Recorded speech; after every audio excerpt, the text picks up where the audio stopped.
Morning, everyone. How is everybody today? Sorry, I'm all crooked looking here. How is everybody? I hope everybody has had a good couple of days since the last time I saw you or you saw me. Yeah,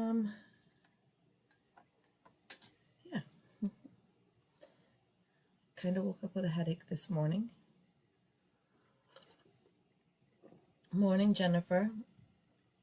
I'm going to just kind of pop on here and invite a bunch of people real quick and get that over with. Try to do it as fast as I can. So today we're going to talk about a couple of things. First, we're going to talk about clean relationships, just because I think, well, two reasons, because we just covered it in the classwork that I'm taking, but also I do think it really kind of does fit in with February and Valentine's Day and love and relationships and all that love mushy stuff. I think it kind of does fit in there really well, which is probably why she included it in our class content this month. But it is why I wanted to include it in a video today for you. But I also last night was sitting here and was going to make myself a perfume. And then I thought, well, you know what? I'm not going to make it. I'm going to hopefully have time, and we're going to do it in the video today. So I thought that would be something that would be a little different. I've posted in the photo albums, I've posted a ton of different kinds of recipes for either perfumes or incense or to put in your diffuser and stuff like that. But I've never actually gone over how to make it. And I think that is kind of important because for a long time I was doing it, I don't want to say incorrectly, but not the best way. Because really, like all this stuff, there's really no wrong or right way, but there's actually ways that are better. And then you can take stuff and make it your own too.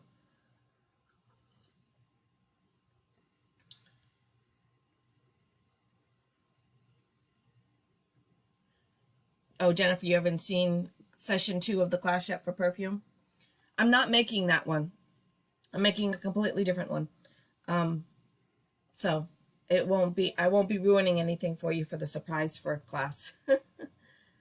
I'm gonna make a perfume that's actually coming up for, I think, the March full moon is the one I'm making.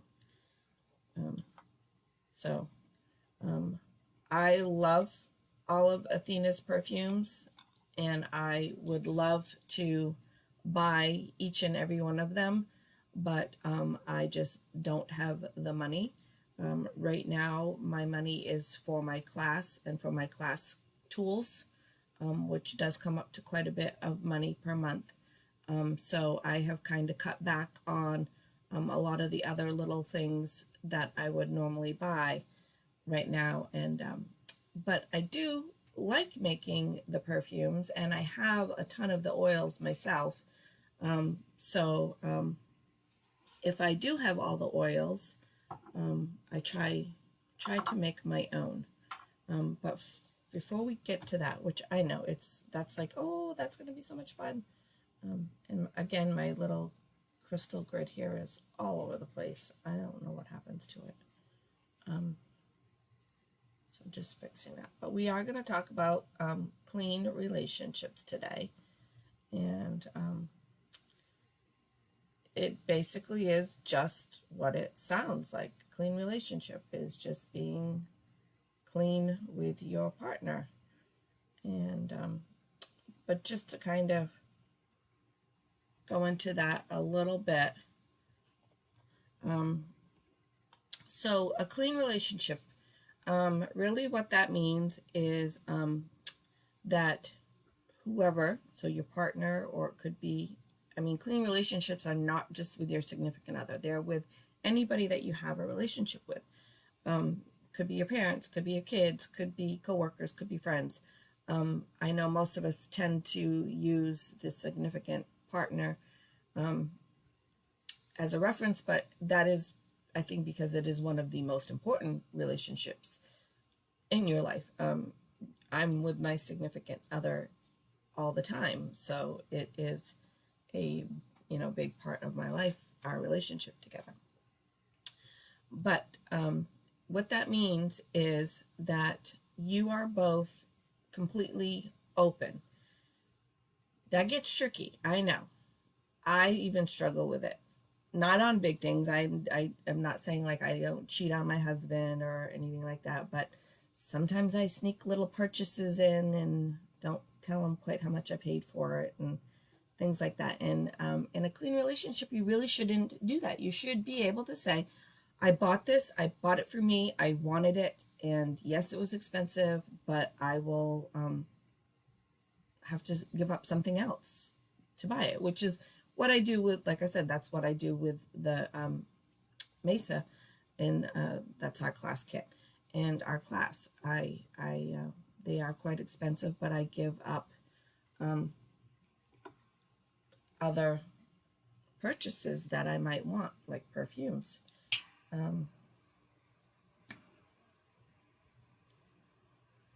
Sorry, sometimes I get so excited about telling you guys stuff that I kind of forget to do some of our little things here that I try to remember to do. So, yeah, so the clean relationship, I'm just going to kind of keep talking while I do this. It is being open and honest with your partner, but it's more than just not keeping secrets. It's more than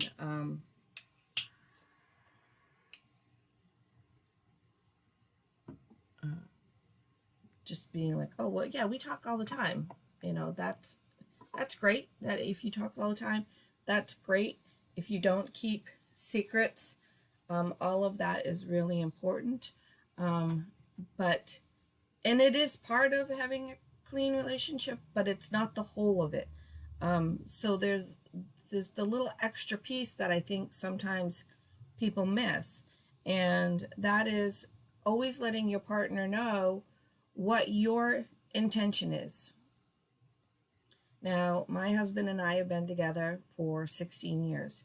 He pretty much knows my intention is to stay with him and to be together and to be, monogamous and things like that. So there's no big secret there for us.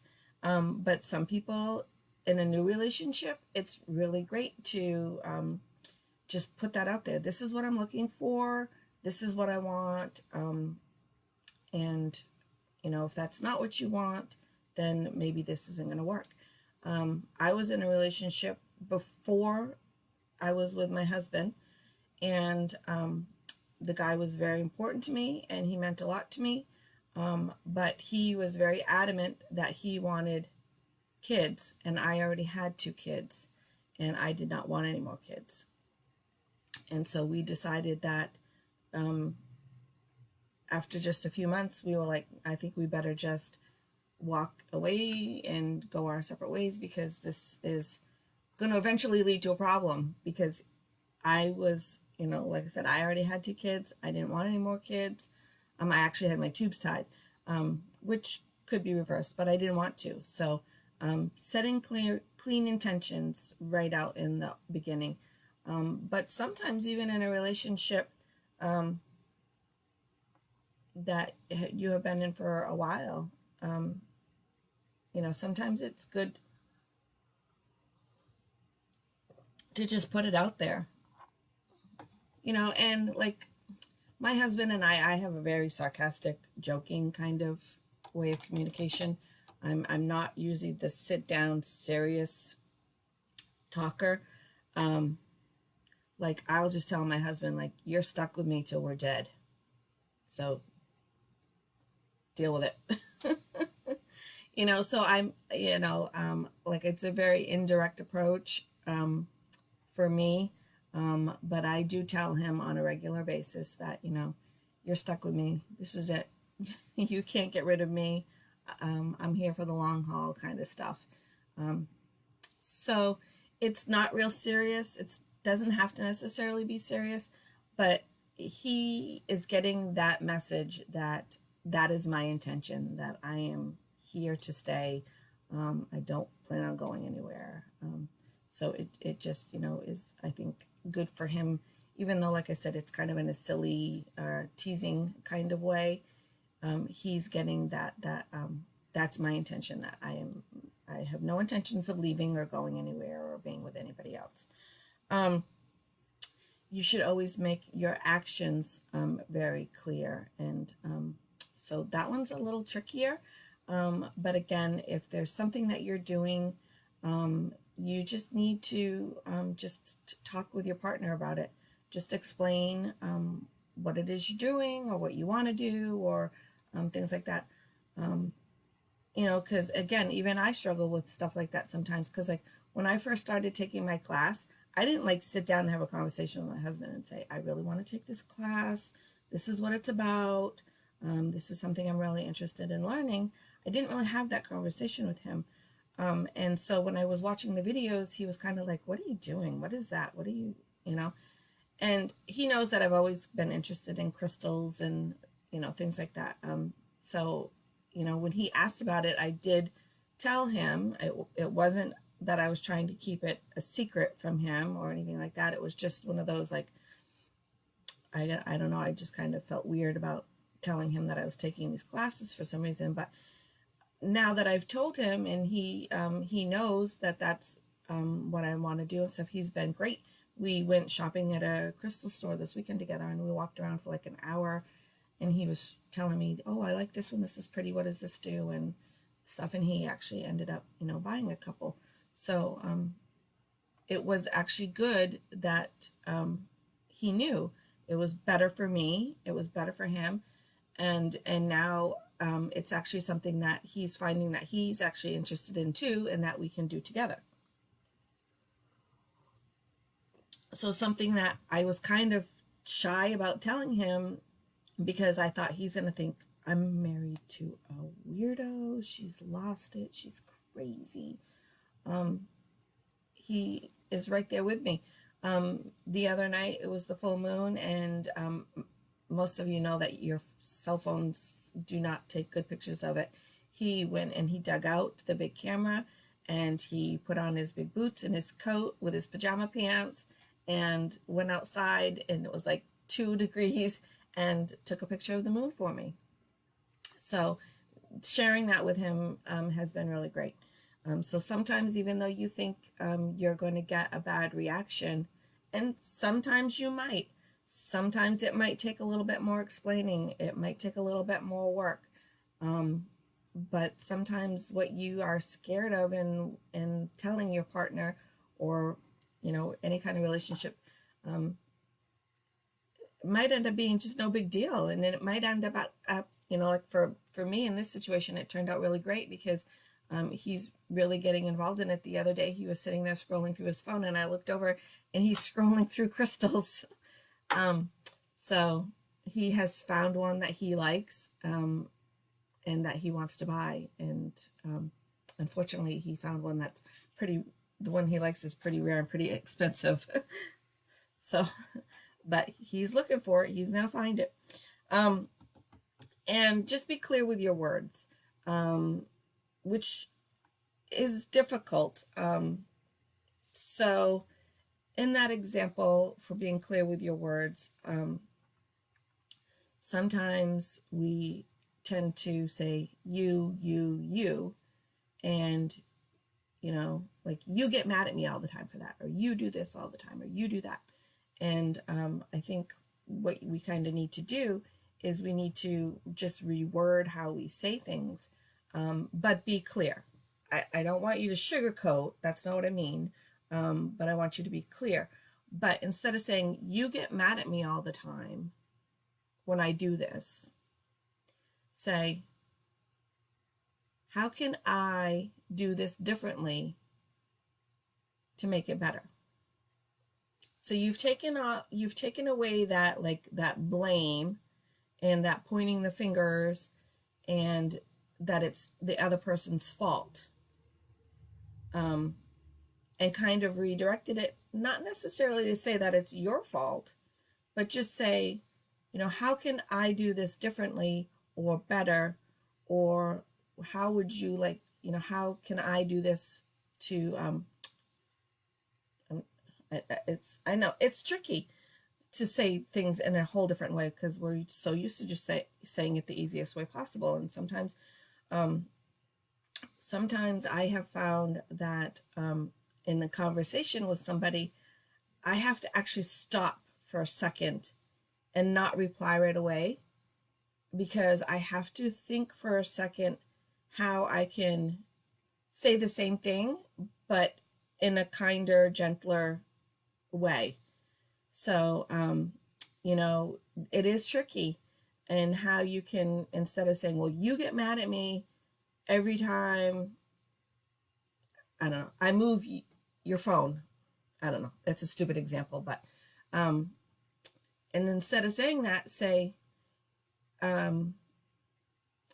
is there some place we can say that we're going to put your phone? I don't know. It's a horrible example. But just say, is there some place that would be better for you if I put your phone on this table? I mean, again, it's a stupid example, but you can try to change that into pretty much any situation of what's going on with it, whatever your relationship is. And sometimes in relationships, that's what we fight about, is the stupid stuff, not the big stuff.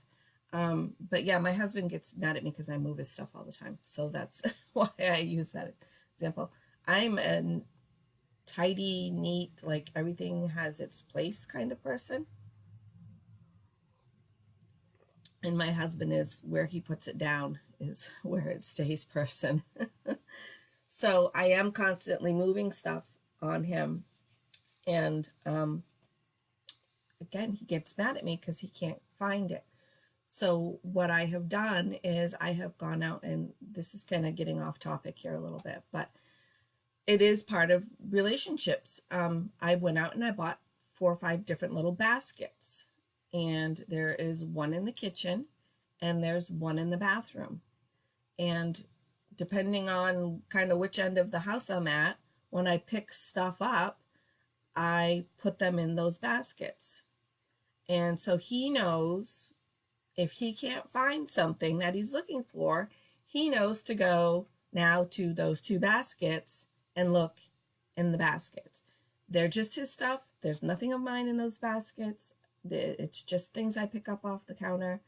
Like this morning, I'm telling you right now, I'm looking at the counter. There is a Matchbox car, a screwdriver, and a handful of bullets on my counter. And those are going to go in that basket.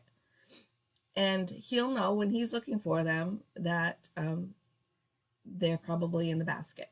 So anyway, it's kind of a little off topic here, but it is possible to just, instead of arguing about pick up your shit, dude, because it's not going to happen.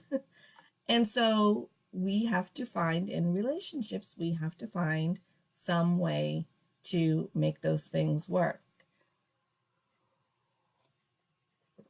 And sometimes it's just a little simple conversation or a simple sentence or a simple question. So again, going back to the simple questions, these are kind of tricky ones. It is a simple question. There's just a few words to them, but there's big meaning to them. And you can certainly, you guys know your partners or whoever you're discussing this with better. And so you can change things up. For like example, when I was talking about my intentions, like I don't sit down with my husband and I love you so much and I'm going to be with you forever and you're my one true and only love. And I just tell him, I'm like, you're stuck with me, dude. You're not getting rid of me. So that is the dynamic of our relationship, is kind of that, like we're not real mushy people. So you can change it up how you need to. Again, there's no right or wrong way. These are just kind of guidelines and, food for thought kind of things. But you can ask yourself and your partner, are you happy? And I would suggest that you ask yourself that question first before you go ask your partner. My natal chart combo, Jen, is my birth sign is Sag. Then I am Aries and Cap Moon, and then Venus, Mars, and I'm blanking now. Venus, Mars, and whatever the other one is all Scorpion. So yeah, I suggest you ask yourself first, are you happy? And sit with that for a little while before you go have that conversation with your partner. Because I think you need to, before you have, if you're going to sit down and have like a real like conversation with your partner, if you're in a relationship where things are not so good and there's a lot of work to be done, then I really think you need to sit down with these questions with yourself first, and be prepared, not just for their response, but you need to be prepared to understand how you're feeling. Because if you ask yourself, are you happy in this relationship? And you automatically say, no, I'm not happy in this relationship, then you've got some decision making to do. And maybe it is you want to stick it out and work things out. Maybe it's just like, nope, this is probably not the best thing, and no, it's time to move on. I'm not a person to tell people to break up relationships.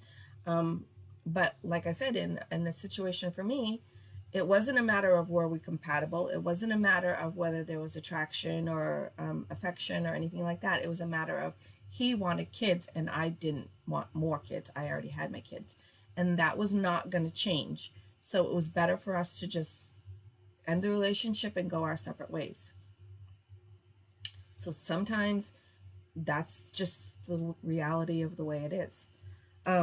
So ask yourself, are you happy? And be prepared to do the work that comes along with it for yourself and for your partner. Because if you say, I'm happy, I think this is great, and then your partner, when you ask him or her if they're happy and they're like, no, this really isn't working for me, you've got to be prepared for that answer too.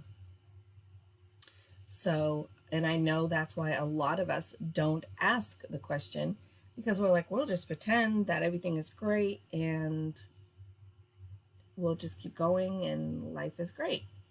But if your partner is really not happy, is life great? Because that's that's important for me, for my partner to be happy. I mean, we love them, right? So it's important that they're happy. So we do need to touch base on this. And, again, my relationship with my husband is we're very indirect and we joke and sarcastic, and it works for us. I know a lot of people probably don't understand it, but it really does work for us. But like, he'll come home and I can tell he's upset about something. And, I'll ask him if he's had a bad day. But sometimes it's hard to get him out of that being angry state. So I tease him and I tell him I'm going to smudge him if he doesn't smarten up. He knows what that means. So again, but that's our dynamic. If you're in a very serious relationship with somebody that's not a joker and stuff, maybe that's probably not the best approach. So again, you guys know your relationships, and you know your partner, and you know how best they'll react to different types of communication. But again, after you ask yourself, are you happy? And you ask your partner, are you happy? You can say, is this working for you? Because if they say they're happy, then probably you don't need to really delve into that part of that conversation too much. But if they say, no, I'm not really happy, then that is a question that then you need to, is this working for you? If you're not happy, is this working? Because maybe when they say no, they're not happy, maybe it's not the relationship, maybe it's something else. My husband right now is really struggling with work. And so he brings that anger and that frustration home. And I have to learn how to put him back into, you are home, you are now with me, you are not at work mode anymore, and get him out of that being angry at work part. So if they say no, they're not happy, just remember that it might not necessarily be with the relationship. So you kind of have to delve into that and say, is it, is there something I can do? Is there something I can help? Is there some way that I can make it better for you? And like in the example for my husband, his part of being not happy right now is work. It is not our relationship. But again, he's my husband, he's my partner, and I want him to be happy. So even though it's not anything related to me that is making him unhappy, I still want to know, is there something I can do? Is there some way I can help? Now, I can't go into his job and scold the guys for being jerks, not listening and not doing what they're supposed to do. I can't do that. I can't fix that for him. So what I can do is I can help him, like I said, when he gets home, I can help him come back to work is at work, and you're going to leave it there, and now you're home. And we're not going to be grumpy, and we're not going to talk about who didn't do this and who didn't do that and stuff. Some days I can tell he needs to vent, and I just let him vent, and then we move on. We have dinner and we sit and we're good. Yeah, I really try to get him out of that headspace of, would my husband wear a stone like jewelry? He does. He has bracelets. He wears a copper bracelet with a couple of gemstones in it. He actually does have a pouch that he carries with him that's got 2 or 3 different stones in it. So yeah, he does, Jennifer. He's really coming into it. He's really open to it, and of course I think that just makes our relationship even better. That now we have that extra thing that we can share together. But yeah, he wears bracelets. He's like me. Both hands he's got bracelets up both sides of his wrists, and he's not doesn't wear like earrings or necklaces. He wears a couple of rings, but he's okay with the bracelets, and he's good with the stones, and he's got a little velvet pouch with his stones in it that he puts in his pocket. And one of them is the grumpy rhino that he carries with him. It's true. He has to carry a grumpy rhino.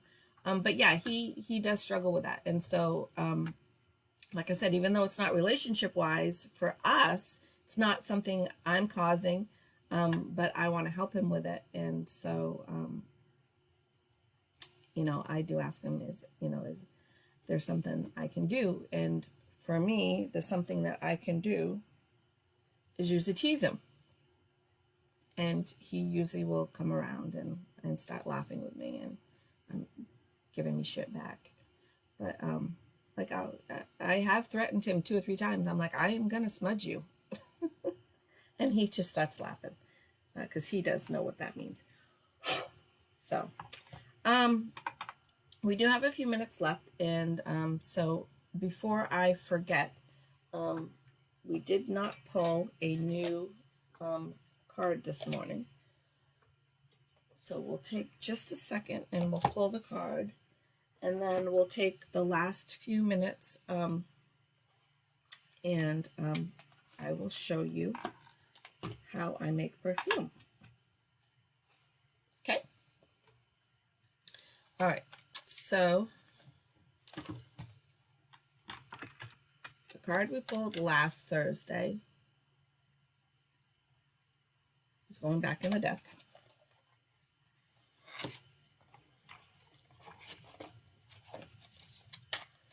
Back in the deck it goes.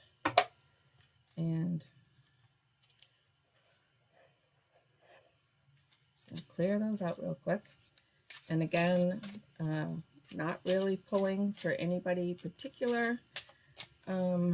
Just going to pull a card. It's just a great way to help us learn. All right.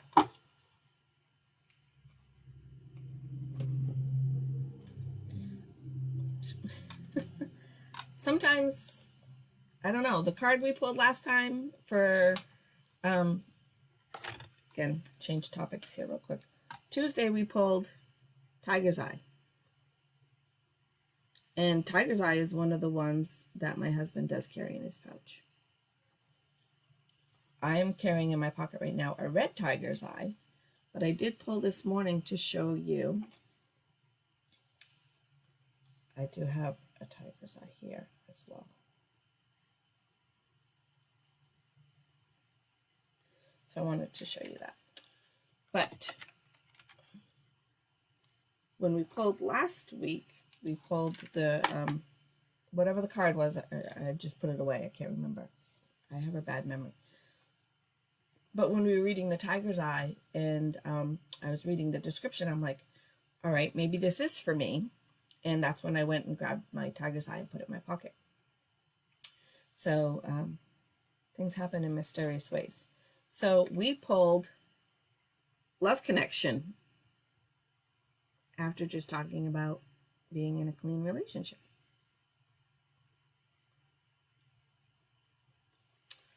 You do what you want with that information. There is an intelligence in the heart that cannot be denied or even explained, only felt. You are sifting. I can't read. I have my computer glasses on, not my reading glasses on. You are sifting through old layers of discontent, connecting with the authenticity and divinity of who you are now. Your heart is teaching you that all you have ever desired or imagined has always been within you, awaiting your attention and courage to allow it. New allies will arrive to you soon in human form. You have attracted them, and you will easily align to the frequency of heart-based connections. And obviously this goes to the heart chakra, and your herb for this is lavender. I do have a little lavender right here. And the crystal is and again, I'm horrible with pronunciations, and girasol, Girasol. I do not know what that is, so I'll have to look it up. But yeah, our card, after just talking about open relationships and bettering your relationship, we pulled a Love Connect card. And I always say I'm like not pulling a card for anybody particular, which just reminds me, Jennifer, I told you I was going to pull you a card last night and I didn't. Oh my gosh, I'm so sorry. I will do it. I'm going to write myself a note. I'm so sorry. I am forgetful. So I try really hard not to be, but I am. So if I tell you I'm going to do something and I don't do it, please remind me. I'll try really hard to remember. But yeah, don't feel bad about saying, Julie, you told me you were going to do this and you didn't do it. Yesterday I went and got my nails done, and I was sitting there and we made my next appointments and everything, and I walked out and left, and I never paid her. And I got to work and I'm like, oh my God, I never paid her. So I had to go back and pay her. I texted her right away and said, I totally walked out and didn't pay you. But yeah, I am very absent-minded and forget things. I do think it is part of the whole shifting. A lot of people lose time, which I'm always late for everything, so that may be part of it. But I forget, for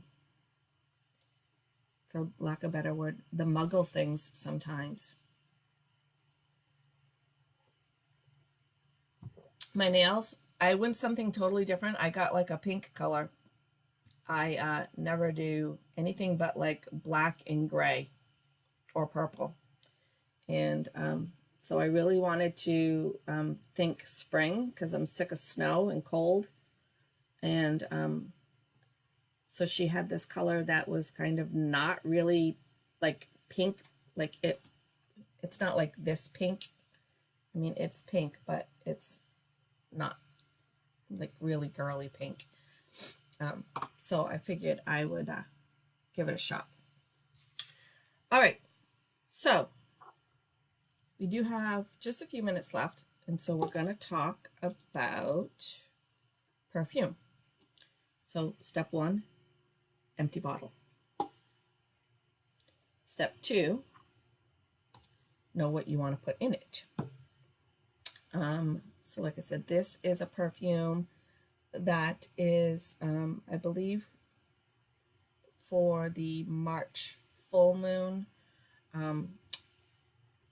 but I wanted to make it. I can't afford the money to buy it, or to buy because it comes in the kit, the whole kit. She'll probably sell it separately at some point, but it came in the whole kit, which I don't want the full moon kit. I make my own. So like the full moon that we had Tuesday, I get the picture and I buy my own candle, and then I usually just decorate it up and that way. And then I usually, if I have the crystals that she's working with, I just pull them out of my collection and work with them that way. So we have to make do with what we can buy and what we can't buy. All right. So we need to know what's going in. And one she has actually was for cedar wood, but I have cedar leaf. And then we have juniper berry. You can't see that very well. Juniper berry. These are my little ones. That's my I need to go to work sign. So we have to do this a little. And, oops, oh my goodness, I did this totally wrong. Guess what? I have 2 juniper berries. How did I do that? Well, that's all right. I'll still go through it with you.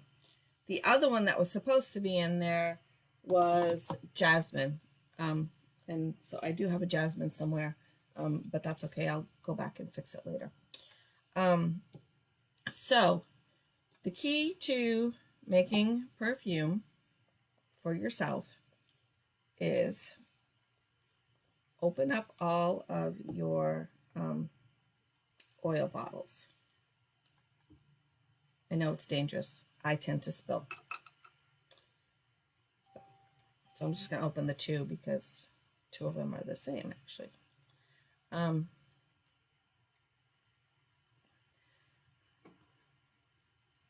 Yeah, Jennifer, my headache is, I know what it's from. I'm dehydrated. I hate to drink water.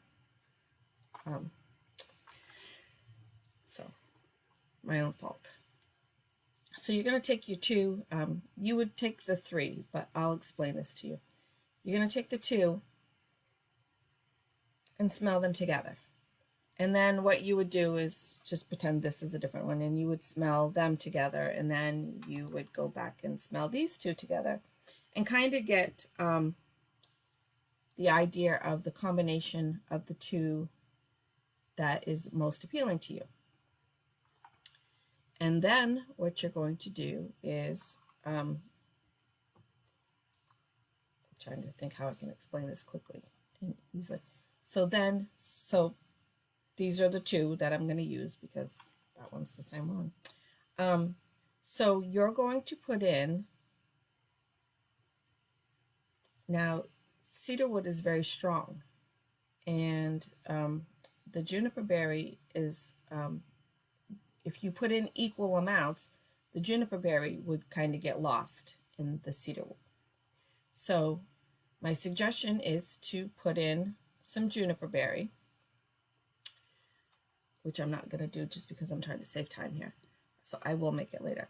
So you put in your drops of juniper berry, and I would probably put this whole bottle in. Like it's not very much, it's a 2 milliliter bottle. I would probably put that whole thing in. Then I would put in about half of what I put in of this. So about 1 milliliter. And I'm not really big on actual measurements. I don't measure them out, but you can kind of eyeball it.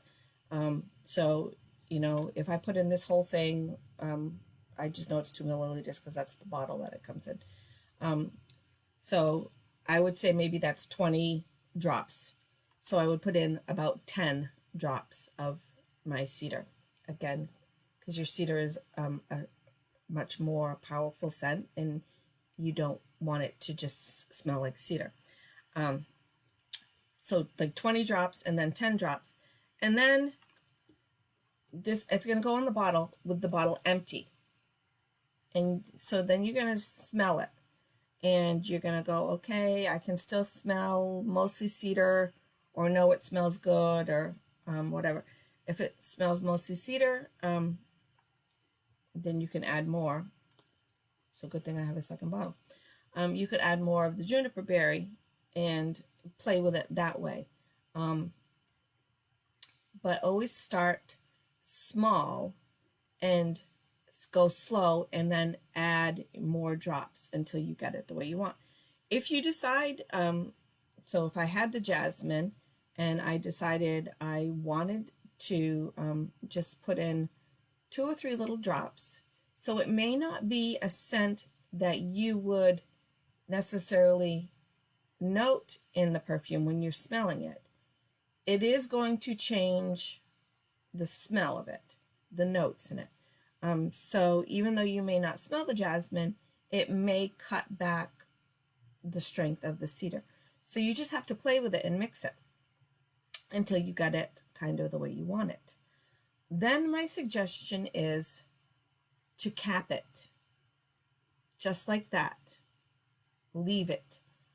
Don't put in your carrier or oil. That's, some people do. That's fine. I choose not to. I don't put in my carrier oil. I close the bottle up just with the oils that I have mixed, and I let the bottle sit overnight, 24 hours a day, whatever. Sometimes it's actually a couple of days before I get back to it. I will smell it again, and because after it has set together and blended, it's gonna smell differently than it did when you first mixed it. And so 9 out of 10 times when I go back to it and smell it, I don't change it. But there has been occasions where I'm like, you know what? I'm still picking up too much of the cedar. And so I'm going to put in a few more drops of juniper and a few more drops of jasmine. And again, I'll let it set for a day or so and go back and smell it. Once it's got to a point where that's the smell, I like it the way it is, then I mix in your carrier oil. And depending on what perfume you're making, again, there's no right or wrong answer, but depending on what perfume you're making, you can use different carrier oils. I have the jojoba oil. In the kit this month came papaya oil or pomegranate oil. I've used almond oil, I've used grapeseed oil, I've used coconut oil, which is going to change, especially if you use coconut, it's going to change the smell some. If you were, you could use rosehip oil, but again, all those have a very faint smell, but they are going to change the smell of your perfume once you add it. If you are like me and don't like to have a greasy, oily feel, as much as I love to work with essential oils, I can't stand to that greasy oil feel. Jojoba is going to be the one you want to use. It mimics your natural skin oils better than any other oil. So a lot of the perfumes you buy over the counter and stuff are mixed with water and things, and so you don't get that greasy feel. If there's even oils in it, most of it doesn't even have oils in it. But anyway, not to slam the perfume companies, but it is what it is. But if you are going to work with essential oils and you are like me and you don't really like to have that greasy feel, I already have oily skin. So I don't want to add anything that's going to make my skin feel even oilier or greasier. So I do use jojoba. If I don't, I typically do use coconut, just because coconut has so many great properties to it. But yeah, so you've mixed your little concoction of your oils and you've let it set for a day. You've come back, you're like, yep, this is great. This is exactly what I want. Then you're going to mix in your jojoba oil till it's full. Then you're going to cap it and then you're going to let it set for another 24 hours before you use it. Because like I said, it is going to change. Typically, once I mix it with the jojoba, I can't wait. I usually end up wearing it. But I do know that it is going to smell differently the next time I open it and wear it. So I won't ruin any surprises for Jen, who hasn't done our perfuming class yet. But my perfume that I made here, I named it Eros, which is passion love. And so this has, I mixed this on, because I watched the class Saturday or Sunday, I don't remember. And so I mixed it. Now I have got the pomegranate oil in it, and it's been sitting, so it's Thursday now. I did wear it the day I put the pomegranate oil in it. And then I went back and put some on last night when I was doing class, and it did smell different. And so I'm wearing it today. So yeah, it is kind of a process. Making your own perfumes isn't like just sit down, mix it all, and wear it. You can do it that way, but a lot of times you're going to end up with a perfume that you're not really overly happy with. You're going to go after and go, I don't think I mixed that the way I really want to. On that note, though, if you do mix a perfume and you find after, I really don't like this, don't throw it away. Gift it to someone. Might be that it was just meant for you to make it wrong and not like it, for it to go somewhere else. I'm a big believer that everything happens for a reason. So if you mix a perfume and you really don't like it, don't throw it away. Give it to somebody. Put it in your pocketbook and carry it around, and eventually you're going to see somebody, you're going to go, I'm going to ask her if she wants that perfume. I bet she'd like it. All right, I have to go. Excuse me, I cannot be late for work. I have gotten in trouble for being late for work. So I do have to go. I would rather stay here all day and chat with you guys, but I do have to go to work. All right, so as always, remember to be kind. Your kindness could change your day and someone else's. So with that, lots of love. Thanks for watching. And I'm not sure what we're going to do on Tuesday, but we're going to be getting into switching the zodiac signs, so we will be talking about that coming up pretty soon.